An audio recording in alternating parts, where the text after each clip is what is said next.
Okay, guys, welcome back to the 5 or 6 of you that actually tune in and watch this channel. I love you guys so much. No, I'm just kidding. Okay, so this is a ladder match that I played. I was going to record this one and then realized that this one would probably make a better tutorial video. First off, because the guy I was playing with, I offered to do it for him and he said yes.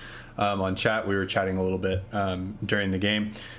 Super nice guy, and I don't like the matchmaking system in Supreme Commander. It has, I think, has always suffered from, like, I don't know whether it's a lack of available players or because it'll run through a queue cycle and then it's like, all right, we're just going to match up the best possible. And so anyway, you have games like this where you have like me at 800 and then Minigan.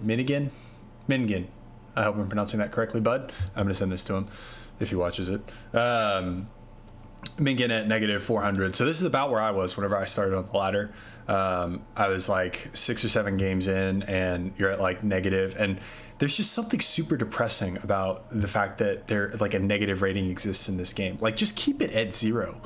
Like, don't, or if they're actually negative, make that like a hidden number or something. Don't like have this just like flashing in their face like your ranking is negative, whatever. It's just demoralizing. So I don't know if I'm ever going to get enough traction on this channel for devs to ever pay attention, but that's one tweak I would really make just to like maintain the player base, because that's just a demoralizing, I think, thing to experience. So what I'm going to do is walk through this, and we were talking in game, and this is, I think, one of his first games back in quite some time. And so instead of saying like, okay, you need to do this faster, you need to do this faster, you need to do this faster, this is just going to be, I think, some practical tips on a build order that works. There's a lot of build orders out there that work. A build order that works, unit composition. So what you're actually spitting out of your factories is very important, as well as overall placement, and how to get the most bang for your buck out of actions per minute. Because not all of us can just like blaze through. Not all of us are like freaking Jagged Appliance. Like, you watch his first person videos and he's just like pew pew pew pew pew pew pew pew pew. I'm gonna have like 30 interceptors. I'm gonna micro attack an entire fleet at the same time I'm managing a land battle in the bottom side. It's nuts. I have no idea how it happens, but it's super cool to watch. So let's go ahead and kick this off, because I've been yammering for about 2 minutes now without actually seeing what's going on the screen. So both guys are playing Cybran. I'm gonna focus on Mingen's perspective here primarily. So great build order right off the bat. Factory, 2 P-gens, and then 4 mexes. I think that's at least the queue that he did here. So yeah, you got factory 1 to P-gen, etc. Okay, so stop it right here. So then what he needs to do at this point, and again, at this point, like, you're just sitting there waiting for your factory to be done. You might be queuing up things at your factory, but there's not a whole lot going on here from like an actions per minute standpoint. Instead of going bam, bam, bam, and then going here, and here, you could actually save yourself a good amount of time by building these 2 last, or with engineers, and building these 2. So this yellow circle is the build range that your ACU has, which means that without moving, it can build this factory, these 2 power generators, and these mexes. Whereas right now, I think the way that it's going to be set up is he is going to build this factory and then these 2 power generators, and then he's going to walk all the way over to this mex. The other thing that's annoying about Supreme Commander, and this is in pretty much every video from a tutorial perspective, and the reason why is because I think it's really, really important, is you can actually, your commander does not by default just use his max build range. So he is going to walk to like right here to build this mex, when in reality you could have him, so see, here he goes, you could stop like right there. You could have a rally point right there and he could just distance build it to right there. But as it is, he's going to walk all the way around, which is, again, not efficient. So first couple of, and that's, again, not even really like an actions per minute thing where you're just like blazing around. It's just being able to use your units to their fullest potential. So you go straight out to the Hydro. Excellent work. I think I did that the same thing this game. What is this guy doing? Okay, so this guy has a reclaim command, and he goes for this thing. I forget this thing is here like every stinking game. And it's great. It's like, what, 150 mass? 300 mass. Like, that's insane. Second factory going up. Did he leave room for adjacency? No, it didn't look like he left room for adjacency. So little thing there, but if you move this over one tile, you could get a slight bonus from power. But again, like if we go back to that test that I did, it doesn't give you like a huge bump. So if actions per minute or if your actions per minute is your limiting resource, then maybe don't do that. So one engineer is doing that. You got another engineer. This guy is assisting. What is this thing doing? Okay, so this thing isn't doing anything. Okay, so he's queuing up units manually. Okay, so he does use infinite build. Okay, excellent. So infinite build, super good if you're tight on actions per minute. I use infinite build all the time, really to a fault. Like I build way too many units, and some people have made fun of me for that in my videos. But let's talk a little bit about the composition. So you should never, I don't think you should incorporate hunters in long-term build orders. And the reason why is these things are very fast, but they don't really do very much. So 7 damage per second, no splash, range is 14, reload time is 1 second.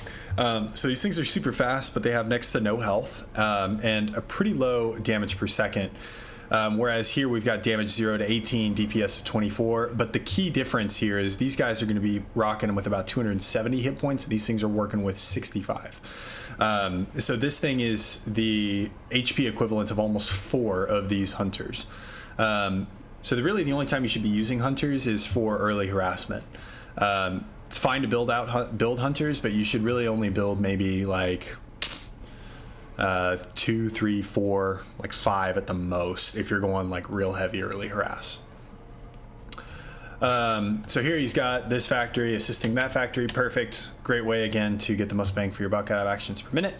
What are you doing? You are going out here to take those mexes. Excellent. And then this guy is setting up a radar with some point defense. Okay, so don't need to build point defense right now. I think a lot of people look at point defense as like a just in case kind of thing. And I don't really think you should treat it that way because this is 250 mass and 2000 energy right here. Plus it takes build time to, well, build. And this thing might never fire like in this position. So like on this map, you want to try and get to this corner as quickly as possible and this corner as quickly as possible. So you want to try and get both corners before your opponent can get one of them. That's usually kind of the win dynamic here. A guy that I played against that was much better than me on this map, he absolutely spanked me, but he was like, literally just walk your comm to one corner and then drop the other corner with transports. So that's kind of what you should be doing. And that is actually what I ended up doing in this game. So we've got hunters that are coming around here, and I think they run into my commander like right about here, somewhere around here. Where is he? Yep, there he is. So comm literally just walked from my starting corner, and I had him build like these 2 mexes and then over here.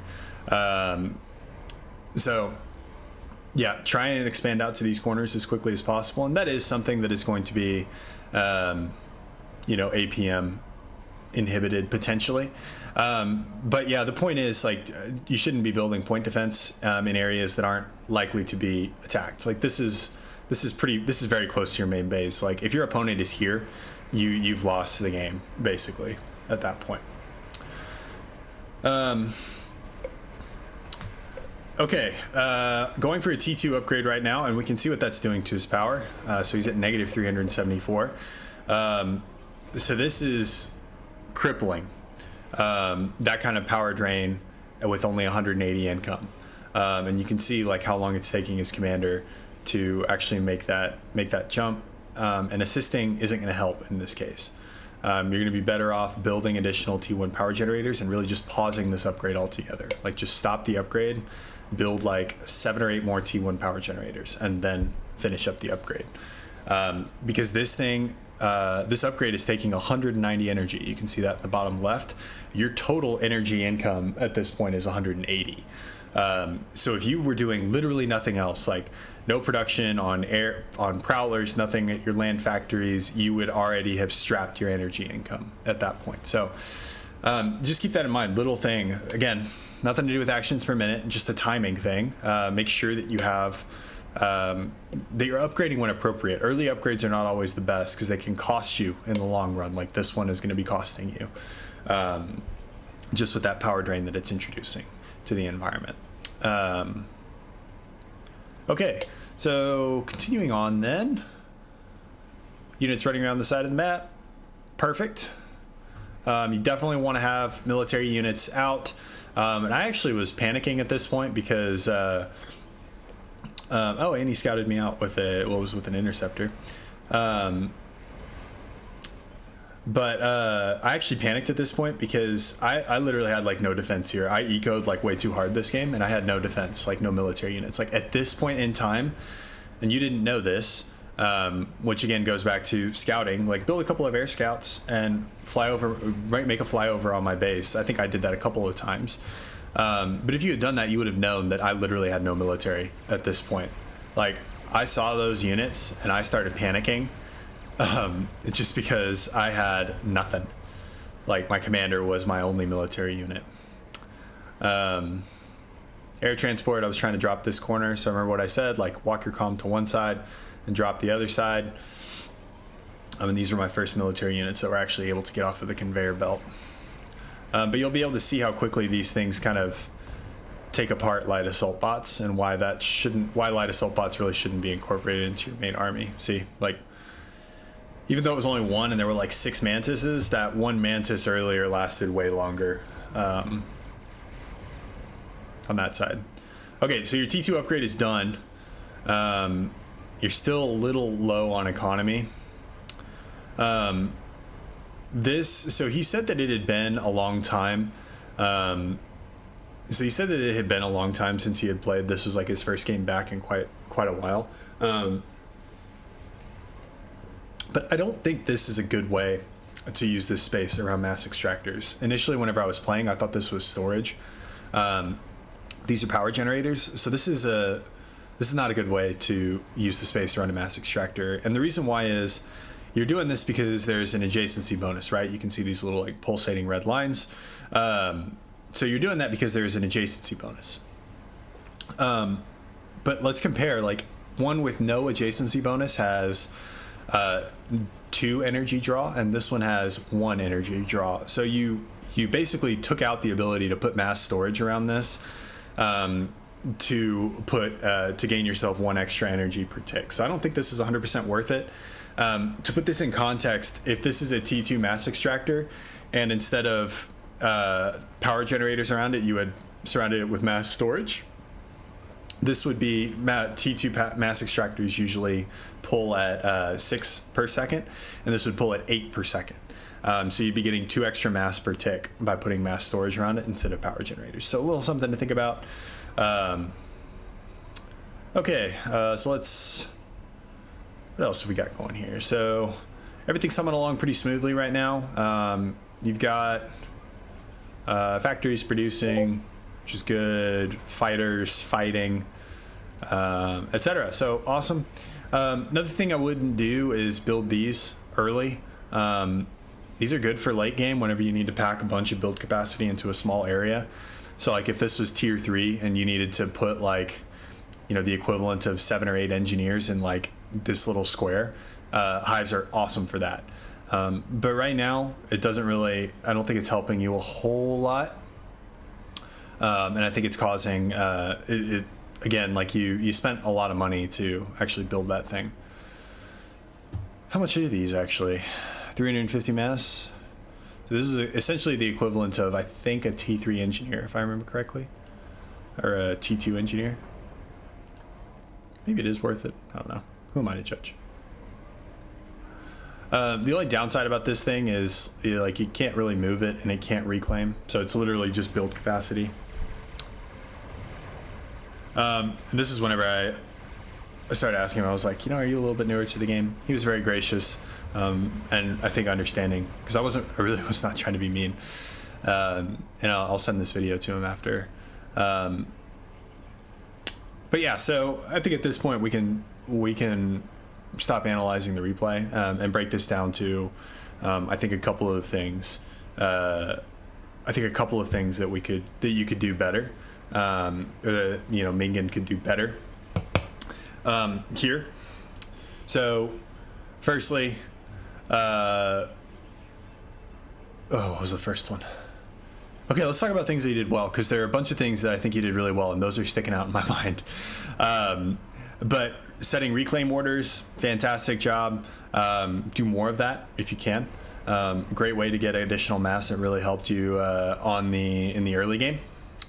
So the things I think we could do better on, timing on upgrades and making sure that we have the infrastructure to support them. So the T2 upgrade really cost him or you a lot of time whenever you were actually running that upgrade, because you were pulling more power just with that upgrade than your entire production was worth.